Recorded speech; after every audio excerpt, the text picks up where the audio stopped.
तुम भाग्यशाली हो परभणी के प्रियजनों, तुम भाग्यशाली हो, तुम्हारे पास भक्ति मता माता जनाबाई है, संत एकनाथ है, संत समर्थ स्वामी जी हैं, संत ज्ञानदेव जी हैं, संत ज्ञानेश्वर हैं, संत तुकाराम हैं। महाराष्ट्र के लोगों, तुम्हें तो छाती फुला करके भागना चाहिए कि हमारी धरती महात्माओं की धरती है, हमारी धरती संतों की भूमि, हमारी भूमि संतों की भूमि, और जहां संत होंगे वहीं तो हनुमान होगा, क्योंकि ये हनुमान भी तो हनुमंत है, परम संत है, साधु संत के तुम रखवारे।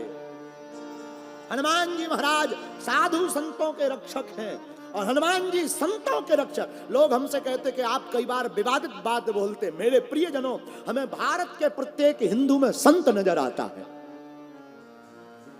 और हिंदू में जब संत नजर आता है तो हमें लगने लगता कि हमारा हिंदू भाई खतरे में ना जाए, इसलिए बोल पड़ते हैं। मेरे प्रियजनों, खैर छोड़ो, परमात्मा को पाना हो, आंख की पहचान जरूरी, और आंख मतलब दृष्टि, और दृष्टि तो गुरु ही दे सकता। भगवान का परिचय तो गुरु बता सकता, गुरु के बिना भगवान का परिचय असंभव है। गुरु का काम वो तुम्हारी बाहें पकड़कर परमात्मा के पास रख देना, गुरु का काम गोविंद से मिला देना, गुरु का काम माया छुड़ा देना, माधव से जुड़ा देना। और बुरा मत मानना, ऐसा बोलें तो किसी को बुरा लगे तो आई एम वेरी सॉरी। मेरे प्रियजनों, जो ज्ञान दे वो गुरु नहीं है, जो ध्यान दे वो गुरु है। जो हनुमान जी का ध्यान तुम्हें पकड़ा दे, ले पकड़, कर हनुमान चालीसा का पाठ और जा, तुझे हनुमान जी मिलेंगे। बस गुरु की ये वाणी है। सबरी के जीवन में हुआ क्या? सबरी के जीवन में तो गुरु वाणी ही थी। सबरी कहती, मेरे गुरु ने कहा राम आएंगे।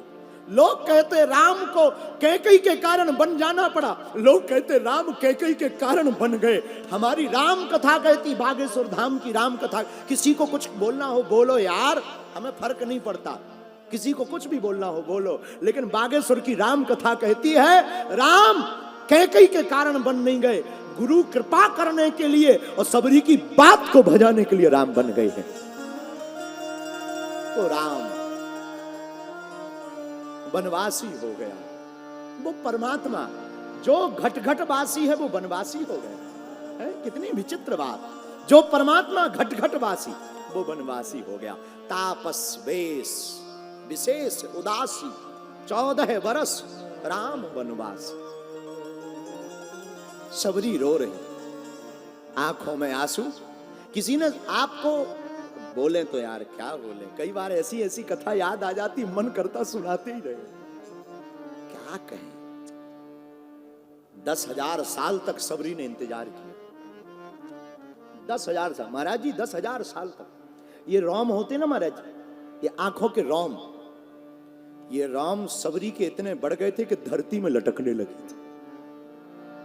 और जब राम आए तो वो देख नहीं पा रही थी, बुढ़ापा आ गया, देख नहीं पा रही थी सबरी। और जब राम आए तो दोनों हाथों से रोम को ऊपर करके राम के दर्शन किए।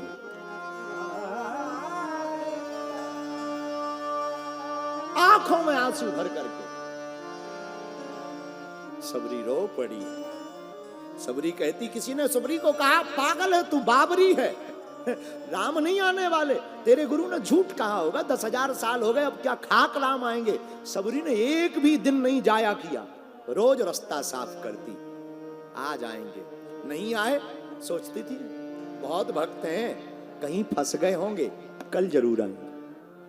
रोज यही कहती। जंगल बहुत बड़ा है ना, महात्मा बहुत ज्यादा है, लाखों महात्मा है, किसी महात्मा के घर ठहर गए होंगे, कल जरूर आएंगे। और एक दिन राम को वन में जाना पड़ा और महात्मा तैयारी करके बैठे थे कि राम अगर वन में आएंगे तो पहले मेरी कुटिया में आएंगे। लेकिन राम गए महात्माओं की कुटिया में। बड़े बड़े अमलात्मा विमलात्मा महात्मा हैं, पयाहारी महात्मा, जलाहारी महात्मा, फलाहारी महात्मा। पवनाहारी महात्मा, 4 प्रकार के महात्मा रहते थे सबरी के वन में। दूध पीकर रहने वाले महात्मा, फल खाकर रहने वाले महात्मा, पत्ते खाकर रहने, जल पीकर रहने वाले महात्मा, और चौथी श्रेणी के महात्मा तो बहुत ऊंचे, केवल हवा खा करके रहते थे। आपस में जब महात्मा बात करते थे तो कहते थे कभी राम आएंगे। आहा, तो पयाहारी कहते थे सबसे पहले राम जी हमारे पास आएंगे। क्यों? हम दूध पीते हैं, पयाहारी हैं, हमारी तपस्या बड़ी है, राम जी आएंगे हमारे पास आएंगे। तब तक बगल में बैठे हुए महात्मा कहते तुम्हारे पास नहीं आएंगे, तुम तो दूध पीते हो, हम तो फल खाते हैं, पहले राम जी हमारे यहाँ आए, हमारी साधना बड़ी है। तीसरा महात्मा कहता चुप रहो, तुम दूध पीते, तुम फल खाते, हम दोनों ही नहीं खाते, केवल जल पीते, जलाहारी हैं, राम जी आएंगे तो पहले हमारे घर आएंगे। चौथा महात्मा कहता चुप हो जाओ, तुम तीनों के पास राम जी नहीं आएंगे, सबसे पहले राम जी वन में आएंगे, हमारे पास आएंगे, क्योंकि हम पवनाहारी हैं, केवल हवा खाते हैं, राम जी हमारे पास आएंगे। और राम जी बनाए, वन में स्वागत हुआ राम का, महात्माओं ने स्वागत किया, और झोपड़ी के सामने राम जी खड़े हो गए। महात्माओं के लगा अब तो हो गया काम, महाराज अंदर पधारो, आओ आओ आओ, अंदर आओ, कुटिया में बैठो, प्रभु हे रघुनाथ आओ। राम जी कहते महाराज हम आएंगे, पहले ये बताओ सबरी कहां रहती है? हम आएंगे, पहले बताओ सबरी कहां रहती है? और राम जी ने वन में सबसे पहले सबरी का घर ढूंढा। मेरे प्रियजनों और मेरे परभणी के पागलों, जिसकी श्रद्धा गुरु वचनों पर अटूट होगी, उसे राम के पास नहीं जाना पड़ेगा, राम खोजते हुए तुम्हारे द्वार पर आएंगे, राम तुम्हारा दर खोजेंगे, राम तुम्हारे द्वार पर दस्तक देंगे और पुकारेंगे, ले तू गुरु का चेला है, उठ बैठ। अब किसी का क्या है मुझे खबर नहीं साहब, हम तो अपनी कह सकते, हमने आज तक जो भी पाया सब गुरु कृपा से पाया, सब कुछ गुरु से पाया। हम आज सुबह सोच रहे थे गुरु की कितनी कृपा है, कहां हमारा मध्य प्रदेश में गांव गढ़ा और कहां परभणी। देखो तो यारो, गुरु कृपा ने कहां से कहां भेज दिया। कभी लंदन भेज दिया, कभी मुंबई भेज दिया, कभी दिल्ली भेज दिया। मुझे कौन पूछता था, तेरी बंदगी से पहले मैं खुद को ढूंढता था, इस जिंदगी से पहले। कितनी गुरु कृपा, कितनी अपार गुरु कृपा नहीं होती। साधारण सा एक बालक धीरेंद्र आज जगह जगह राम कथा ने पहुंचा दिया, आज गली गली में पहुंचा दिया।